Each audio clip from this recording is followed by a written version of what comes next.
Last night, I was mixing sound for our church here at Rock Harbor in Florida, and it's been a while. I've been super busy all over the country with our projects here at Churchfront. So it's nice to kind of get back home and just be here for a rehearsal on a Thursday night.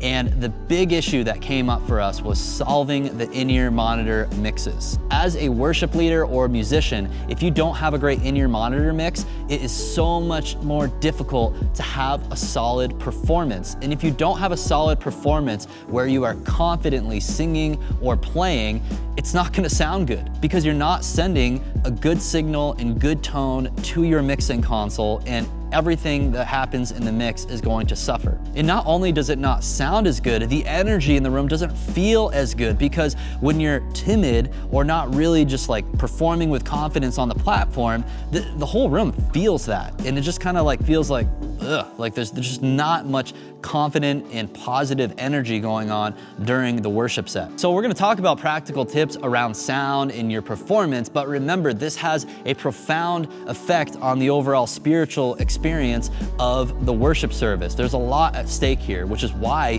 you want to correct these things. So last night, I could tell about halfway through rehearsal, once I cleaned up all the issues going on with the in-ear monitor mixes, the confidence of the band members skyrocketed and they sounded so much better, and just it felt amazing listening to the songs during rehearsal, and I'm excited for that to translate into Sunday morning as well. So that's why this is important. Let's go ahead and dive into the tips. Worship leaders and musicians, let's start at the source of your signal. So for a worship leader, a vocalist, it's gonna be the microphone, and then we can talk about the instrument in a few minutes. Before we even worry about how we process and capture a microphone, we need to talk about use and placement. So a microphone is intended to be used like this, where you have the microphone a few inches away from your mouth. If you want to angle it like this a little bit, if you want to go like this, that's fine. Just keep it close to your mouth.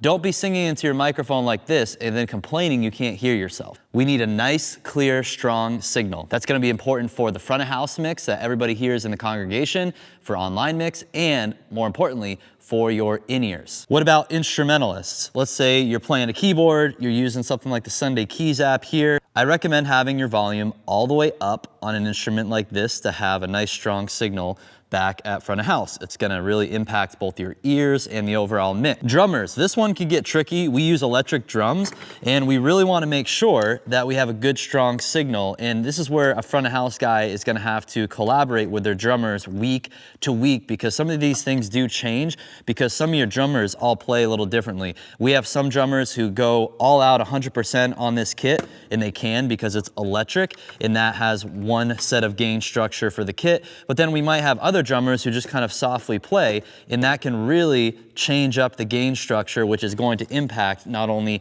the front of house mix, but also the in-ear mix for the drums. So I think it's worth having conversations with your drummers. Like here at our church, we tell them like, hey, you can just play like pretty much 100% dynamically because it's an electric kit. We're not worried about stage volume.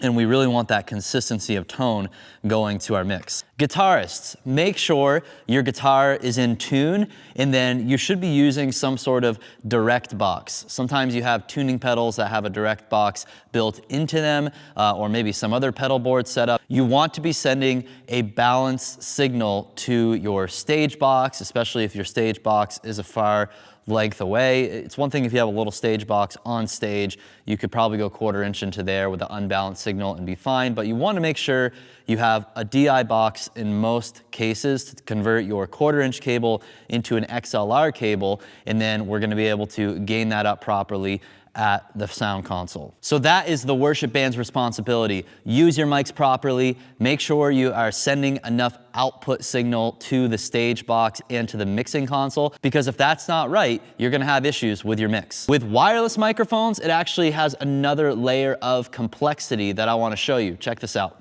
Last night, I was looking at our wireless microphone receivers, because the wireless signal goes to these first before it gets sent to our stage box. And I noticed One of our vocalists had a very faint signal at front of house. There wasn't much gain coming in his channel. I checked his receiver. His receiver was set 10 decibel lower than our other vocalists, which is why, even though they all have pretty much the same gain structure at the console, his signal was way lower and it really threw off his mix. He couldn't hear himself. We couldn't hear him at front of house. We had to have a bunch of trim and makeup gain added to plugins, which was kind of the cheap Band-Aid way of fixing it, where the simplest and best way is to come back here, go back into the settings of your wireless system, go to gain and make sure it's gained properly. I can adjust the gain here. And also make sure if you're using wireless mics like this Shure, you should be on mic level, not line level. And when you're back here, you can monitor the gain. Make sure the audio meter looks strong, but it's not clipping and causing distortion. You'll be able to hear that if it's happening. So before you even hit the stage box with your wireless microphones, check your wireless settings, and now we can move on to the mixing console. So here we've got Waves SoundGrid stage box, which all the audio goes into here. And then here's our mixing console, and we have the controls at front of house. So this is where we have all the audio processing happening, and then this is where we actually run our mixing software. Here is our Waves LV1. We have a 64 channel license. Here's all of our individual channels. The green are the drums, the yellow's guitars, the red are keys and tracks.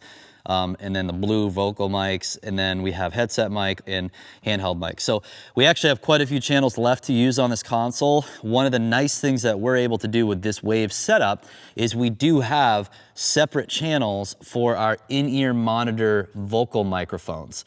This is another important thing to consider when you're thinking through how you're gonna set up monitoring for your church is how do you want to mix your monitors? And we're not gonna get into the details of all the ways you can do this. There's some manufacturers out there that create some really great personal mixer units that you can put on stage, and you can send 16 or 32 or 48 channels of audio to, and essentially all the band members up there can have their own little mixing console. And I do think that's a little bit more of a foolproof way of mixing in-ears, especially if your front of house engineer is set this up properly and is sending the right audio to those mixers. The way we're doing it here, given the Waves ecosystem that we're working with, we're actually just using the high number of monitor buses that are available to us. So we actually have 16 stereo monitor buses that we can use. We're only using about half of them right now for our band members, and we got room for growth. So these monitor buses here for vocals 1, 2, and 3, drums, bass, keyboard, these are the separate mixes that our musicians can craft for themselves on stage. So let me show you what this looks like on our console here. I'm gonna go ahead and select my monitor view, and then I'm gonna go and select on the Vox 1 monitor mix. So now all these faders are sending to that Vox 1 monitor mix. And when our musicians pull up their mix in the MyMon app, they're gonna see these same levels that are set here. Before you even worry about setting the in-ear monitor mix, you have to inspect the processing happening at the channel level for all of your channels. You want to make sure there shouldn't be a whole lot changing week to week, but you need to inspect them as a front of house monitor engineer to make sure there's nothing out of the ordinary. So let me show you what I mean. If I go to our lead vocalist right here, I go to channel view, and now I can see the channel strip and processing. The important thing before we even bother with all the fancy stuff is look at your gain preamp setting. Make sure that your gain is metering properly. It's gonna be different on all sorts of mixing consoles, but this one should be metering about 3/4 of the way up. You wanna make sure when they get really loud, they are not clipping and turning this red. If gain is too low, people aren't gonna hear themselves. They're gonna be complaining. The processing is not going to sound right. So vocalists, you can always double check with your mix engineer and ask them, hey, is the gain structure looking right on my channel? And this is also why it's a good idea to always do a line check for all your vocals and all your instruments before every single rehearsal. Because if you don't do the line check, you're never gonna spot these issues, or it's gonna be a lot less obvious, especially for a less experienced mix engineer, and it's gonna sound horrible. After inspecting the gain, that's when we can go through and then double check our processing chain. For our vocalists here with our setup, because we're using the same console, we use a separate channel that has no tuning on it, and it's a simpler plug-in chain for the in-ear monitoring. So ignore this, and my tip here is don't apply tuning to a vocalist for their in-ears. It's gonna sound very strange for them trying to monitor what they're singing if their voice is being tuned in their ears. You don't wanna do that. Tuning's great for your front of house mix and for your online mix, not for an in-ear mix. So let me go back to our mixer view, and now I'm gonna go to channel 33 through 48 right here. And here you can see we have a bank of channels labeled IEM for in-ear monitor Vox 1, 2, 3, 4. So we tell our musicians, these are the channels we want you to use. This may or may not be relevant to the setup at your church, but if you're using Waves, you'll probably find this relevant. So we are then able to process vocals differently for the in-ear monitor mixes than we are for the front of house mix. So then in here, I have simple 4-band EQ, and then I have a simple compressor applied. That's it. I'm not using really any of the fancy Waves plugins for the in-ear monitor mixes because I think it's overkill, it overcomplicates it. For a lot of vocalists, I think what you'll find helps is if you cut out low mids and kind of the lows, you'll hear, especially if you have cheaper microphones that have that kind of boomy proximity effect as you get closer to the mic, that's gonna get really annoying as a vocalist, and I think it's best to kind of carve that out here and then even add a little bit extra air with high frequency here. I know for me that sounds pleasing when I'm singing as a worship leader.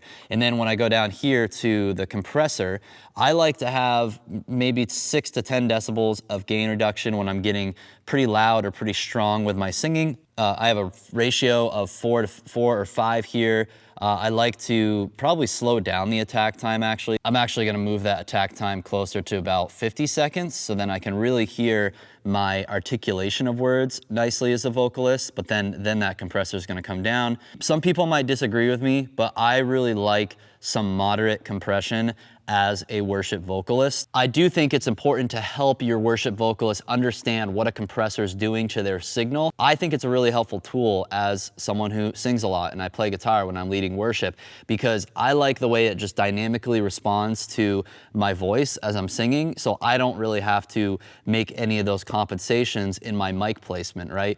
You see a lot of vocalists sometimes when they get super loud, that microphone, they'll start pulling it away from themselves, which causes more issues, in my opinion. I'd rather have the vocal mic have that nice same proximity to the vocalist, and then if they feel like they're getting too loud in their ears, the compressor will help tone that down a bit. I also like having compression when I'm singing softer as a vocalist. I feel like I can hear myself better because that's where the makeup gain is kicking in, and it's just giving me a much clearer sense of my own voice and my pitch as I'm singing. This is the nuanced stuff. There's lots of opinions out there. I'm just sharing my opinion. So that's a simple processing chain for vocals, for in-ear monitor. The other processing channels that we have are gonna be the same for both the front of house mix and for our in-ear monitors. So that's why, again, it's very important as a mix engineer to go through during rehearsal and start selecting your plugins, inspect that there's no crazy clipping happening, make sure the gain structure is strong,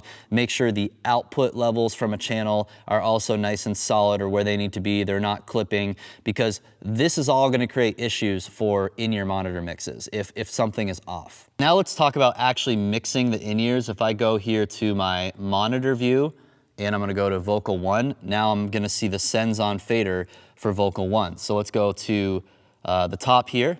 As a vocalist, I like to have a strong kick, moderately strong snare, and then the rest of the drums are kind of chilling down here. Not up to unity, about 10 decibels below unity. Again, this is gonna look different, but I really want a good sense of rhythm, a clean rhythm from a kick and a snare. Then over here, like this is the lead vocalist who's playing guitar, so he's got a pretty strong guitar here, some decent amount of bass.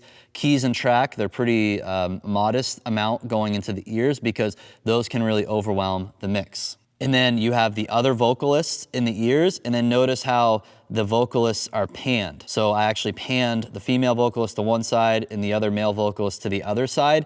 This can really create great separation in your in-ear mix. It is important that you have a stereo monitor setup to take advantage of panning. Okay, the other thing I would recommend you doing is inspecting all the other channels going into your mix, and if there's something that seems unnecessary, make sure you just turn it off. A couple more things, click and guide, very strong. We also have the crowd mics here. Crowd mics can really get messy. Be very careful with crowd mics. As a musician, you don't want too much of it. It's nice to have some of that natural space of the room, but if you put too much, it's really gonna clutter up your mix. And then right here, you can see his in-ear monitor Vox 1 channel is up, actually boosted even a little bit more to be nice and strong. I would recommend going through all the other channels in your mix and then making sure you turn off anything that's not gonna be necessary, especially if there's additional groups or buses or things like that. Here's another massive tip I think is gonna save a lot of you guys a ton of headache when it comes to getting a better in-ear mix is go through, as a musician, go through your app or your personal mixing unit, and if you've never done this before and you're not happy with your mix, just turn everything down. Select every channel, turn it all the way down, and just start over with a clean slate. Add in your vocal and your instrument first, a click and guide second, and maybe the kick and bass drum, and then the kick and the snare drum, and some core instruments you need to hear, and just start with a nice clean slate.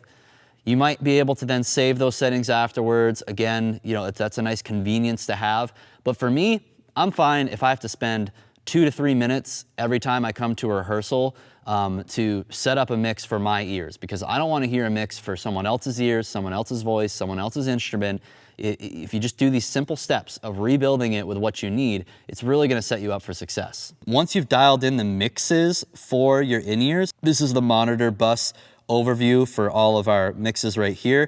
I can select my Vocal 1 in-ear mix and I can add additional processing if I would like.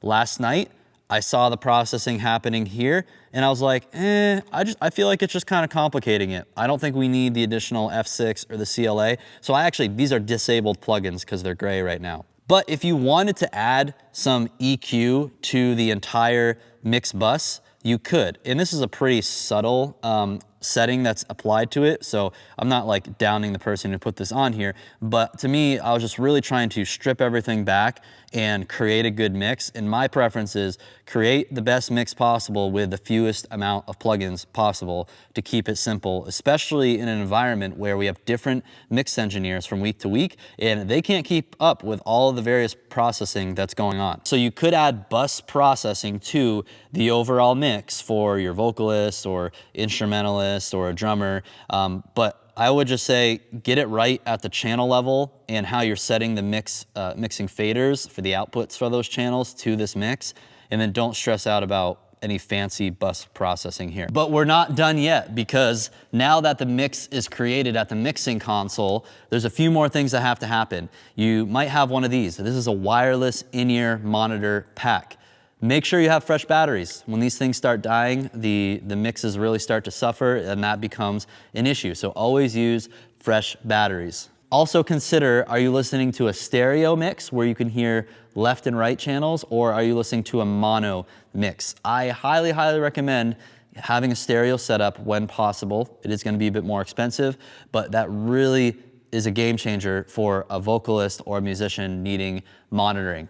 And then also, there's a few settings that, like in a lot of these packs here, you can go in and you can inspect them. So under the audio settings here of this particular pack, I can go and see that, okay, the mode is in stereo, and then it actually has some tools like an EQ I can apply to the pack.